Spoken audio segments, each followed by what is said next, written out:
Kלים Perikid Aleph Mishnah Vav, and we continue with dealing with kli matchos, which are made up of more than one part, and finding out what is the ikar of the kli, what's the main part of the kli.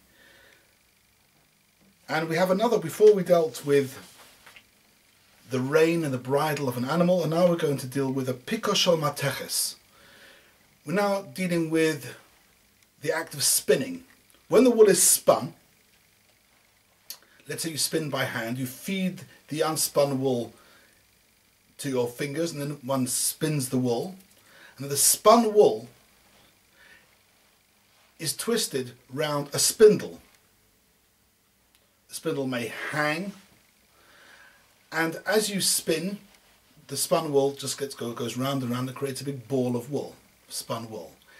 In order for the spindle to work properly, the spindle has to have a weight. It has to be weighted and be heavy, otherwise it won't spin. So the spindle is a long, thin object with a base, and the wool is spun round the spindle, but a ball with a hole in the middle is put over the pole of the spindle, rests at the bottom of the spindle, and that gives the spindle weight. The spindle itself, of course, is a kli b'fnei atzmai. But we're discussing now the ball, the metal ball that gets stuck, gets lowered onto the spindle to give it weight. That's called a pikoshol mateches. Piko is a ball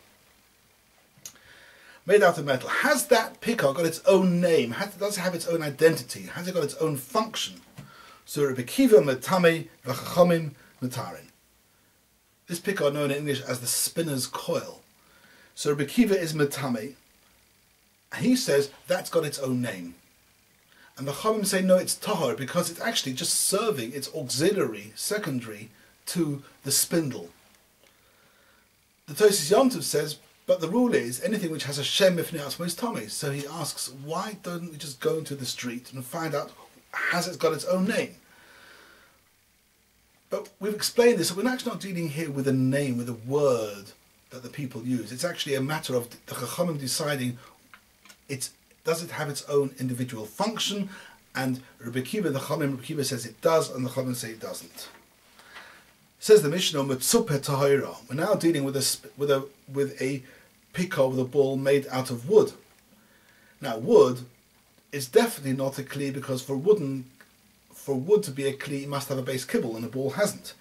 But the ball is now plated with metal, and the din is tahira, because we mentioned this before, that it depends, when you metzape wood with metal, does it get a shem matchos or not? That depends what the tzipui is for. Where the tzipui actually does something, adds to the function of the kli, then you go boss a tzipui, and the tzipui determines the status of the kli. But here, you're just doing it to look nice. It doesn't actually add any value to the function of the pikar. In such a case, we don't go boss the tzipui, and the din is umetzupa tahira. It remains a kli eitz without a base kibble. And the Mishnah carries on to some very basic kli matchos. Hakush v'ha'ima v'hamakel v'simponia v'cholil shel mateches. All of these tamein. They all have a shem b'fnei atzmai. Let's go through these one by one. A kush is the actual spindle, that pole onto which the spun wool, around which the spun wool is wrapped, is wound. So of course that's a kli b'fnei atzmai. Ha'ima in English is called the distaff.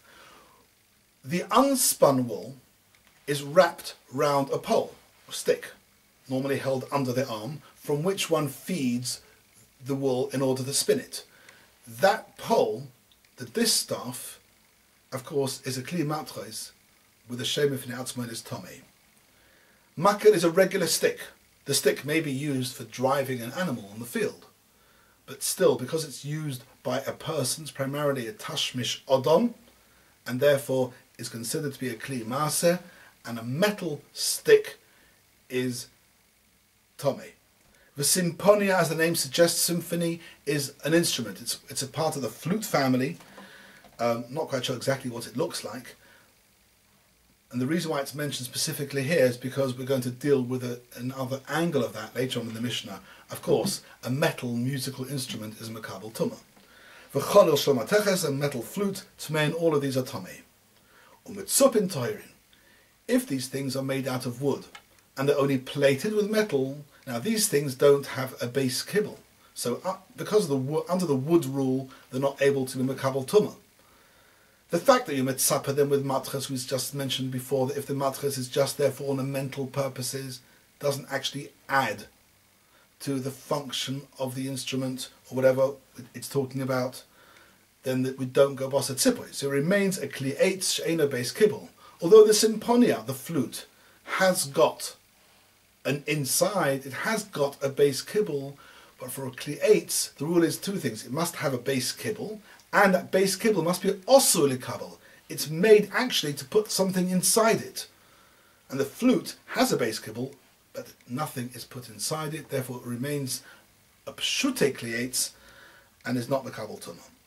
Says the Mishnah, in the simponia, it depends. Simponia. Im yesh bo base kibble kanofayim.